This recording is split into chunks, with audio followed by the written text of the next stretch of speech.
This is America in the Morning from Westwood One. I'm John Trout.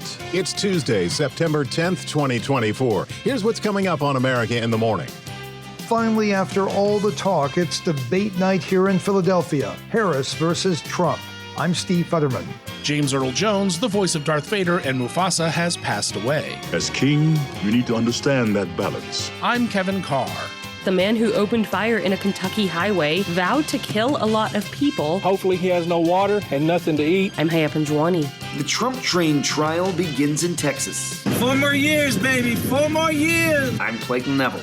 On Wall Street, stocks rallied and Apple unveiled the iPhone 16. I'm Jessica Ettinger. New York prepares to remember September 11th. A change of venue has been granted in the quadruple murder trial for Brian Kohberger in Idaho. I'm Jackie Quinn. All ahead on America in the Morning. Vice President Kamala Harris and former President Donald Trump meet tonight for their widely anticipated debate on ABC. Correspondent Steve Futterman reports from the debate site in Philadelphia. It's expected to be a make-or-break night for each candidate, as questionable polls show a dead heat in many key battleground states. After weeks of anticipation, tonight Donald Trump and Kamala Harris finally face off. And in a race that most experts at this point call a toss-up, tonight's debate could play a major role in determining the winner. Harris arrived here in Philadelphia yesterday after spending much of the last week taking part in debate prep in Pittsburgh.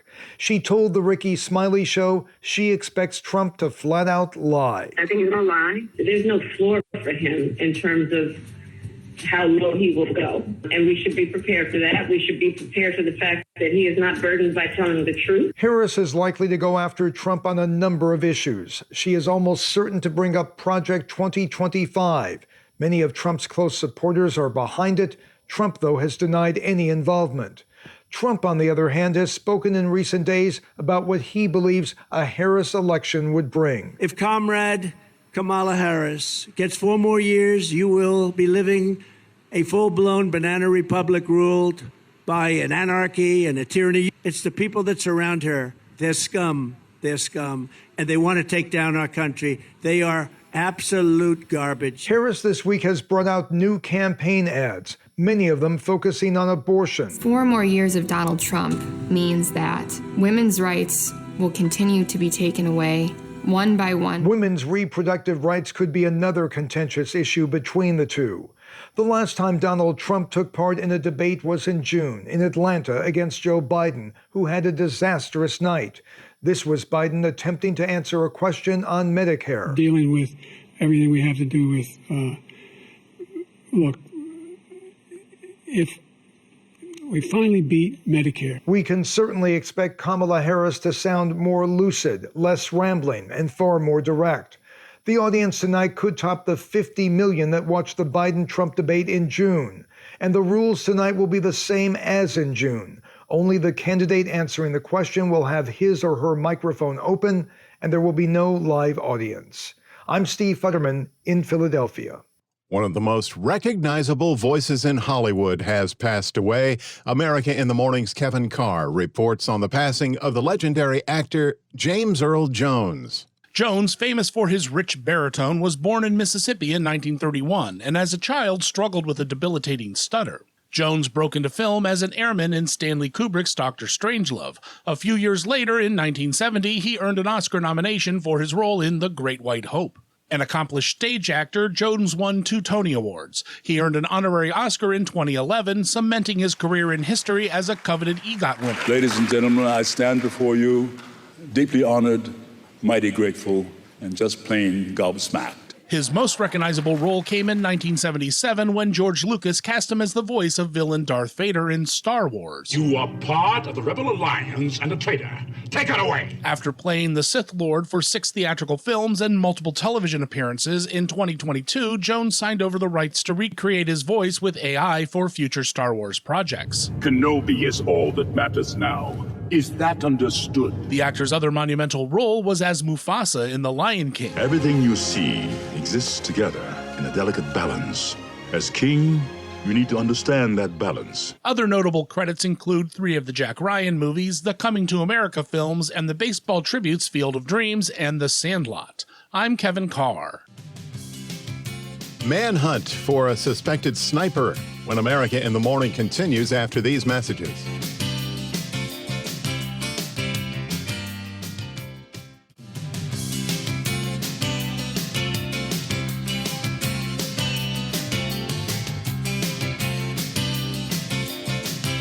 Welcome back. Here with America in the Morning. AccuWeather.com meteorologist Matt Rindy has the latest on Francine, an active hurricane. Francine will continue to drift northward today in the western Gulf of Mexico. It is expected to gather strength through the day into tonight and become a Category 2 hurricane as it moves toward the Louisiana coast.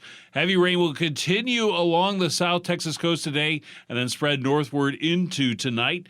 Francine is expected to make landfall Wednesday afternoon. It is not out of the question that the storm becomes a major hurricane prior to landfall.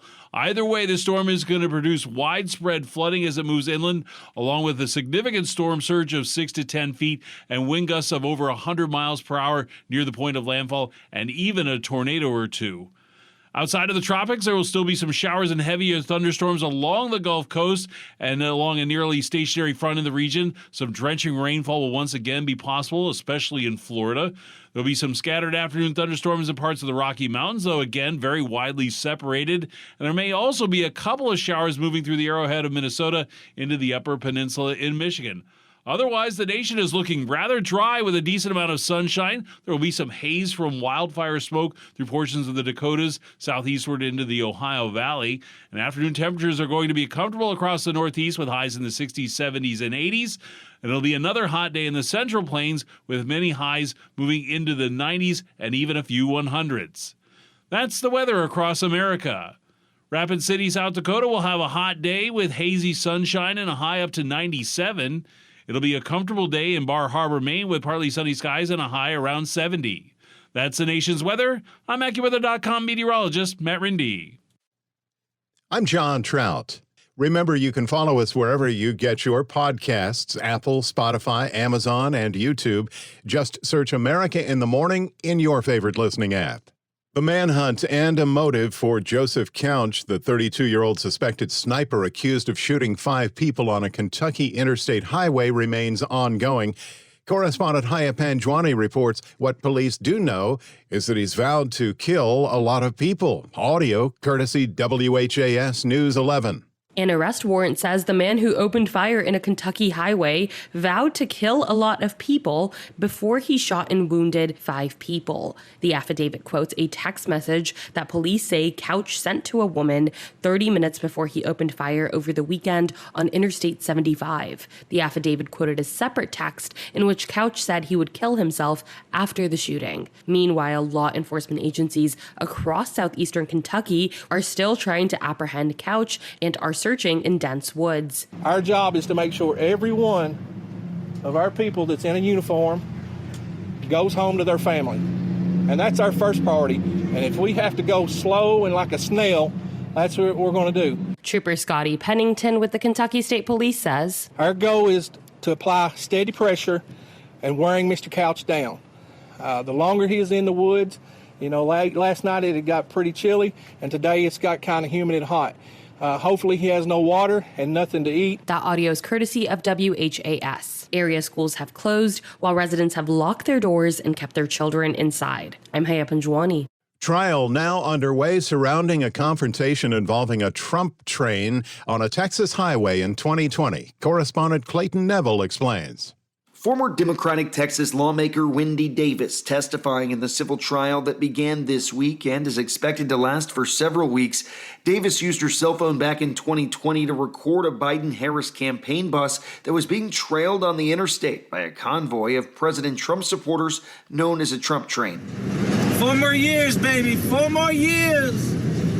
The Biden-Harris bus is leading the Trump train. Woo! The lawsuit claims the convoy was an intimidating threat of political violence, with some of the vehicles weaving in and out of traffic. During opening arguments, Davis's lawyers argued that the 6 Trump train drivers participated in an orchestrated attack aimed at intimidating people on the bus. But the defense insists the drivers joined the train as if it were a pep rally and did not conspire against the Biden-Harris campaign bus. I'm Clayton Neville. In Monday Night Football, the San Francisco 49ers cruised to a 37-19 win over the New York Jets. When we return on America in the Morning, hello, the new iPhone 16. After these messages.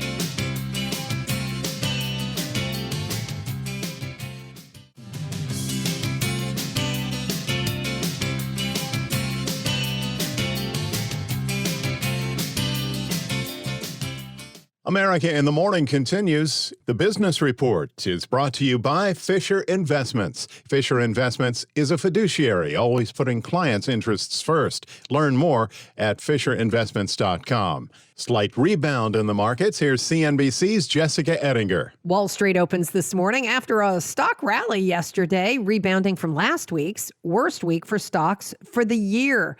Some investors have been worried the economy might be slowing down too fast.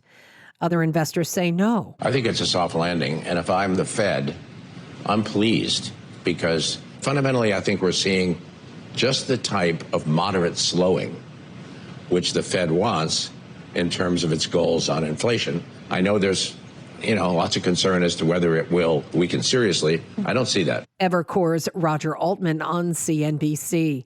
Apple unveiled its new iPhone 16 yesterday. We just saw the iPhone 16. That's going to be the base model. But I'll tell you the main thing, it is built for artificial intelligence. Some new colors are also coming and a new button on the side that controls the camera. The big reveal, same pricing as last year. It's $999 for the base level Pro, the smaller regular one. And then the Max, the one with the larger screen, that's going to start at $1,199, $1,200. CNBC's Steve Kovac. Palantir shares soared more than 10% yesterday. It's heading into the S&P 500 index along with Dell.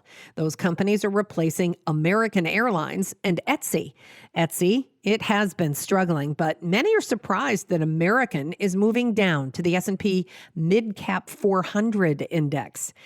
It's based on the value of the company. Delta and United happen to be worth twice as much as American, and that's based on market cap.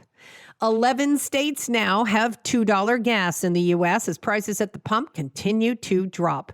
AAA says the national average for a gallon of regular is $3.27. The iPhone 16. Jessica, some investors worry that Apple will not return the profits they might hope for. They're worried because it's all about AI, and the Apple voice assistant Siri is considered weak by many. It just has to get better. It's going to have to bet the house on an improvement to Siri. And, is that going to come within the next year, 2 years? Well, I don't know if we have any evidence that they're going to be able to do it, given that the past with Siri has not been great. Yes, we have new technology. Yes, they can apply it, but they don't have the track record on this technology in particular that leads me to have faith in their ability to execute on this, at least in the next, 1 or 2 years. Big Technologies, Alex Kantrowitz on CNBC. Apple shares were down yesterday after the announcement of the new iPhone 16. On today's watch list, we get earnings from GameStop, Dave & Buster's, and Petco. We find out how small business owners are feeling about the economy with the latest National Federation of Independent Business survey. And the Mega Millions jackpot tonight, $800 million. CNBC's Jessica Ettinger. When we return on America in the Morning, remembering 9/11 after these messages.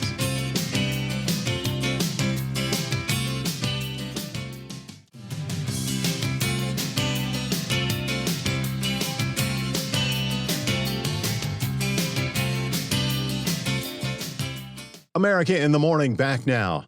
Commemorations will mark the 23rd anniversary of the September 11 terror attacks back in 2001. Correspondent Julie Walker with one New Yorker who recalls that fateful day. Marianne Braverman was working at a law firm at Ground Zero when terrorists in planes took out the Twin Towers in 2001. She made it out, and now she volunteers at the 9/11 Memorial and Museum and says a big takeaway from that day was the kindness and sacrifice of others. We're able to help each other to get down the stairs, to get away from danger. And that's, to me, the most important spirit of 9/11 that we can remember, to take with us that we can be good and helpful to other people. On Wednesday, family will gather at the 9/11 memorial to observe the day with a solemn ceremony that includes the annual reading of the names of the almost 3,000 people who were killed when al-Qaeda hijackers crashed into the Twin Towers, the Pentagon, and a field in Pennsylvania. I'm Julie Walker. A new trial location's been granted for the man accused of killing 4 University of Idaho students in 2022. Correspondent Jackie Quinn reports. An Idaho judge has agreed with defense arguments that Brian Kohberger likely couldn't get a fair trial in Moscow, Idaho, because of all the publicity surrounding the case and some prejudicial comments made by law enforcement. He also doubted if the local court had the space and security personnel to handle this high-profile case with 4 University of Idaho students killed in November of 2022. The stakes are high, as Latah County Magistrate Megan Marshall noted last January when Kohberger was presented with possible outcomes. Death and/or imprisonment for life. Do you understand? Yes. The judge did not say where the upcoming trial will be held. I'm Jackie Quinn. America in the Morning for Tuesday, September 10th, 2024 is produced by Jeff McKay, senior producer Kevin Delaney. I'm John Trout. This is Westwood One. This is America in the Morning from Westwood One. I'm John Trout. Coming up this half hour. Who can do more for the middle class, Donald Trump or Kamala Harris? I'm Rita Foley. Lawmakers back in D.C. working to avoid a government shutdown. I'm Clayton Neville. Tropical storm Francine has strengthened forecast to make landfall Wednesday in southern Louisiana. I'm Jackie Quinn. Video from the body cam of a Georgia sheriff's investigator shows him questioning Appalachia High School shooting suspect Colt Gray and his father. I'm Norman Hall. There are calls for the head of the nation's largest police department to step down due to a federal investigation. I'm Sue Aller. Wildfires in the West cause more evacuation orders and an important North Carolina ballot ruling. We're back after these messages.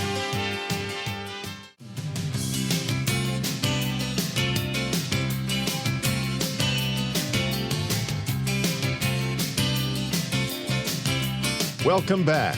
This is America in the Morning. Some areas of the Gulf are watching the latest Hurricane Francine. Tracking conditions, AccuWeather.com meteorologist Matt Rindy. Well, Francine continues to move northward in the western Gulf of Mexico, and it is expected to gather strength through the day into tonight and become a Category 2 hurricane as it moves toward the Louisiana coast. Heavy rain will continue along the South Texas coast today and then spread northward into tonight. Francine is expected to make landfall Wednesday afternoon, and it is not out of the question that it becomes a major hurricane prior to landfall. Either way, this storm will produce widespread flooding with rain amounts of 8 inches or more and wind gusts over 100 miles per hour as it moves inland. There will also be a significant storm surge of 6 to 10 feet near the coast and even a tornado or two. Outside of the tropics, there will still be some heavy showers and thunderstorms along the Gulf Coast from a nearly stationary front in the region. Some drenching rainfall will once again be possible, especially in Florida. There'll be some scattered afternoon thunderstorms in the Rocky Mountains, though very widely separated. And there'll also be a couple of showers moving through the arrowhead of Minnesota into the upper peninsula of Michigan. Otherwise, the nation is looking rather dry with some decent sunshine. There'll be some haze from wildfire smoke through portions of the Dakotas, southeastward into the Ohio Valley. Afternoon temperatures are going to remain comfortable in the northeast with highs in the 60s, 70s, and low 80s, but it's going to be another hot day in the Central Plains states with many areas from South Dakota into Texas reaching into the 90s and even a few 100s. Meanwhile, the West Coast states, after a few hot days, will be a little more comfortable today, though still remaining hot in the Southwest with highs of 110 or more. That's the nation's weather. I'm AccuWeather.com meteorologist Matt Rindy. I'm John Trout. Remember, follow us wherever you get your podcasts. Apple, Spotify, Amazon, YouTube. Just search America in the Morning in your favorite listening app. Tonight, a critical moment in the 2024 election as Vice President Kamala Harris and former President Donald Trump square off in a televised debate on ABC TV. Correspondent Rita Foley reports that ahead of the debate, both Trump and Harris have been talking on the campaign trail about a number of topics, including the top issue on the minds of Americans, the economy. It is vital for our nation to maintain strong American steel companies, and I couldn't agree more with President Biden. U.S. Steel should remain American-owned and American-operated. We're run by stupid people. Stupid people. And we found that out at the debate with Joe. How did that work out? And we're going to find it out again on Tuesday night. Is anybody going to be watching? Who can do more for the middle class, Donald Trump or Kamala Harris? She's got an idea if you want to start a small business. Part of my plan is we will expand the tax deduction for startups to $50,000.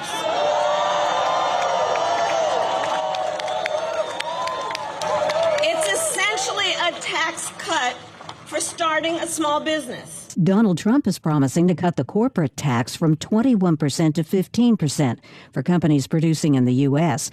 And he says he would create a special commission to eliminate fraud and improper payments that he says cost taxpayers billions. I will create a government efficiency commission tasked with conducting a complete financial and performance audit of the entire federal government and making recommendations for drastic reforms. We need to do it. But the ideas from both Donald Trump and Kamala Harris haven't stopped the finger pointing. She wants 4 more years to enforce a radical left agenda that poses a fundamental threat to the prosperity of every American family and America itself. Just imagine, with no guardrails, he has openly vowed to be a dictator on day one. I'm Rita Foley. Lawmakers have returned to Capitol Hill and the first order of business, a government shutdown. Congress has just 3 weeks to avoid that situation. Correspondent Clayton Neville is following details. Congress is back at work in D.C. with a potential government shutdown looming. White House Press Secretary Karine Jean-Pierre. End of the fiscal year rapidly approaching. Obviously, by the end of this month in September, Congress needs to pass a short-term continuing resolution to provide more time to pass full-year funding bills.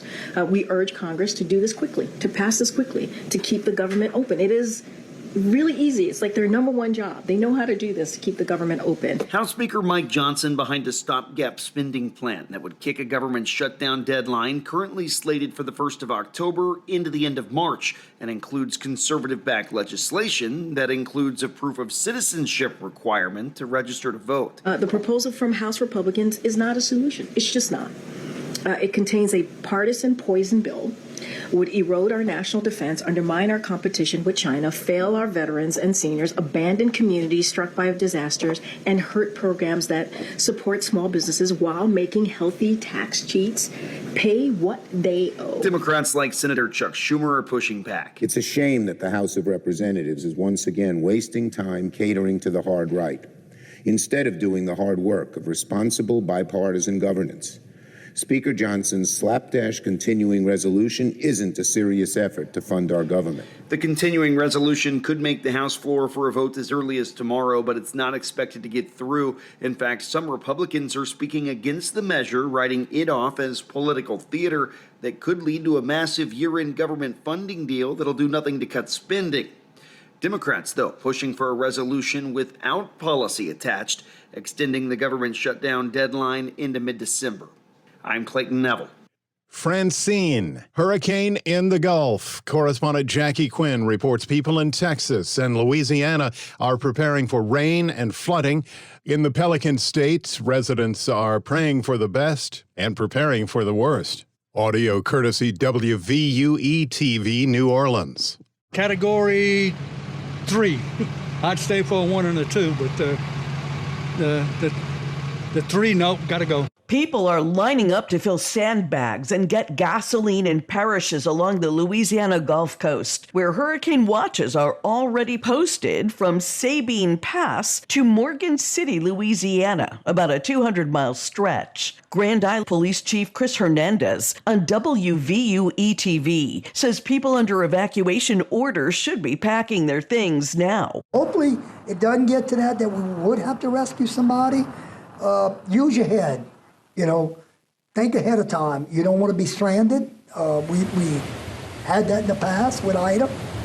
We don't want to go through another one like that. National Hurricane Center Director Michael Brennan says wind and rain are the biggest concerns starting Wednesday morning. We are expecting Francine to strengthen and be a Category 2 hurricane at landfall. We could see significant impacts in this region, power outages, structural damage. Huge storm surge along the Gulf Coast could also be life-threatening. Hurricane your proof as much as possible. Hurricane your home as much as possible. Make sure you got a full tank of gas when you start. That it's a reasonable expectation that we're going to lose power for Wednesday and probably even into Thursday, depending on the level of damage. I'm Jackie Quinn.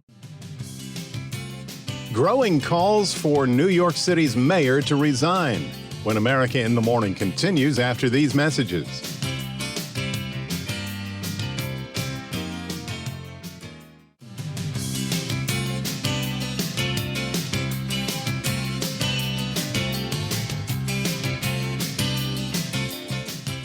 We're back. This is America in the Morning.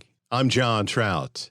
Police have released body cam footage of officers interviewing alleged Georgia school shooter Colt Gray and his father last year regarding social media messages posted about shooting up a middle school. Correspondent Norman Hall reports on the meeting and how the high school appeared to not know about the potential threats before classes started. Video from the body cam of a Georgia sheriff's investigator shows him questioning Appalachia High School shooting suspect Colt Gray and his father, Colin Gray, at their home. So we got a tip from the FBI saying that somebody from your old address over there in Traditions had made a threat to shoot up a school. For real? Yes, sir. And your name was associated with that address. Colin Gray also told the investigator that the then 13-year-old had struggled with his parents' separation and often got picked on at school. We do a lot of shooting. We do a lot of deer hunting. He shot his first deer this year. Did it? Okay. So, I'm pretty much in shock, to be honest with you. Well, I'm a little off, to be even really honest with you. Gray also said the teen had access to guns. I don't know anything about him saying like that, and I'm going to be mad as hell if he did. And then all the guns will go away, and they won't be accessible to him. Colt Gray was asked about reported school threats made on social media. Maybe they misheard somebody else. I would never say that. Wednesday's shooting left 2 students and 2 teachers dead, and a teacher and 8 more students wounded. Both Grays face multiple charges. I'm Norman Hall. Fast-moving wildfires in Nevada and California have placed tens of thousands of people under mandatory evacuation orders. California Governor Gavin Newsom has activated the National Guard to help with the line fire in San Bernardino County, which has blackened over 23,000 acres and is just 3% contained. A new fire in the greater Los Angeles area near Glendora has already burned over 1,000 acres. In Nevada, the wind-driven Davis fire has decimated 12 structures and remains out of control. As many as 23 wildfires are burning in Oregon, another 19 in Idaho, 13 in Montana, and 5 in Wyoming. There are growing calls for the New York City Police Commissioner to resign as the FBI continues an investigation into a number of top officials of Mayor Eric Adams. Side note, Sue Aller also reports from New York that the mayor has tested positive for COVID. Hours before New York City Mayor Eric Adams tested positive for COVID, he spoke at a press conference. His honor is facing scrutiny over his ability to govern due to a federal investigation involving several of his top officials, including Police Commissioner Edward Caban. Last week, federal agents took Caban's cell phones and other electronic devices. Adams says he's not sure if Caban will remain in office. I don't think anything in life is guaranteed. I would say this, when I chose Eddie. I chose him for his experience. The investigation involves allegations that Caban's twin brother, James Caban, may have been involved in selling police protection to nightclubs and restaurants in Manhattan. Brooklyn Council member Lincoln Ressler told Channel 7 Eyewitness News that he believes Caban should resign. And if the head of the NYPD is under investigation by the FBI, it's impossible for those agencies to work together in the ways that they should to prevent violent crime and keep us safe. Queens Council member Robert Holden is also urging Caban to step down. So if there's a shadow over you, it really casts a shadow over the whole department. Caban and the other officials involved in the investigation have not yet been charged with the crime. In New York, I'm Sue Aller. The North Carolina Supreme Court upheld a lower court ruling that orders former independent presidential candidate Robert F. Kennedy's name off of the statewide ballots. The ruling means that North Carolina will now have to reprint millions of ballots issued last month, and mail-in voting will now be delayed in a state where polls show a tight race between Donald Trump and Kamala Harris. The 5-4 court ruling also means that North Carolina taxpayers will have to pay for the ballot changes, which could cost nearly $1 million. Early voting in the Tar Heel state was supposed to have begun yesterday. It's happened again in the Pacific Northwest. The school district of a South Seattle neighborhood has fallen victim to a cyber attack in yet another of a string of hacked government systems in the community. Here's Chuck Palm with that in today's Tech Report.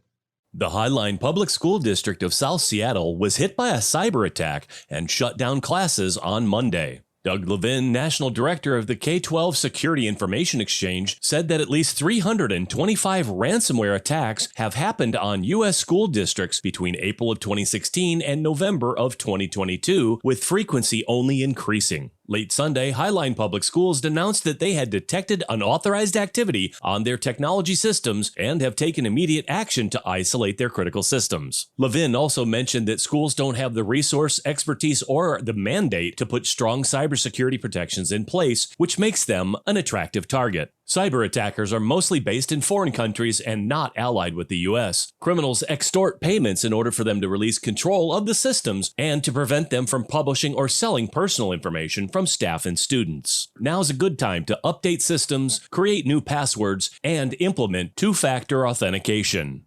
I'm Chuck Palm. Time for Tuesday Sports. Here's America in the Morning's Robert Workman. Monday Night Football, the 49ers ran over the Jets 32-19. Jordan Mason stepped in for the injured Christian McCaffrey and rushed for 147 yards and a touchdown, while Jake Moody made 6 field goals. This is the first time that 32-19 has been the final score of an NFL game. That's known as a scoregami. There were 9 such contests last year. Week 2 kicks off Thursday night with the Bills at the Dolphins. Baseball, 3 weeks left in the regular season. Monday night, the Phillies shaded the Rays 2-1. Cody Clemens, son of Roger, delivered the walk-off single in the 9th to put them back on top of the standings.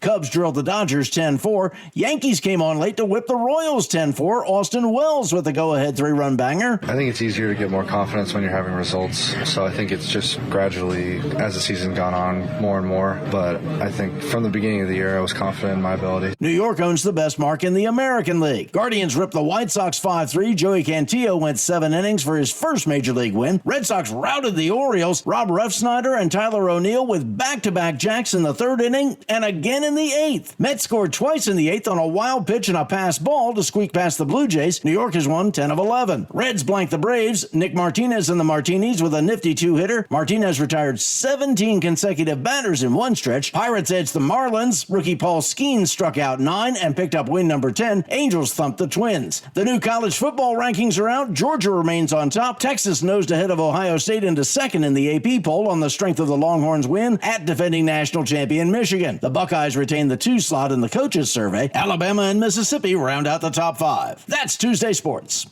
Thank you, sir. When we return on America in the Morning, a royal princess and a muddy football field. Part of what we're covering next. We're back after these messages.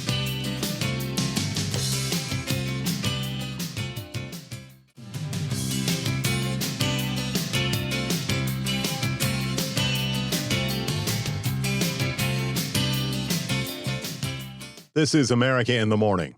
Disgraced movie mogul Harvey Weinstein was rushed from prison to a New York City hospital where he underwent emergency heart surgery. Correspondent Margie Zaraletta has the update. Harvey Weinstein was taken from the Rikers Island jail complex to Bellevue Hospital late Sunday because of severe medical conditions involving his heart, according to his publicist and a prison consultant. Weinstein, who is 72, has suffered several health problems while in jail, including pneumonia and COVID-19 in July. He is awaiting a retrial after his 2020 rape and sexual assault conviction in New York were overturned. Prosecutors said last week they may charge him with 3 additional assaults. Weinstein was convicted separately of rape in Los Angeles in 2022. I'm Archie Zaraletta. British Royal Princess Kate gave an update on her cancer diagnosis. Correspondent Charles de Ledesma reports. Kate, the Princess of Wales, says she's completed chemotherapy and will return to some public duties in the coming months. Although I have finished chemotherapy, my path to healing and full recovery is long, and I must continue to take each day as it comes. The 42-year-old wife of Prince William's expected to undertake a light programme of engagements until the end of the year.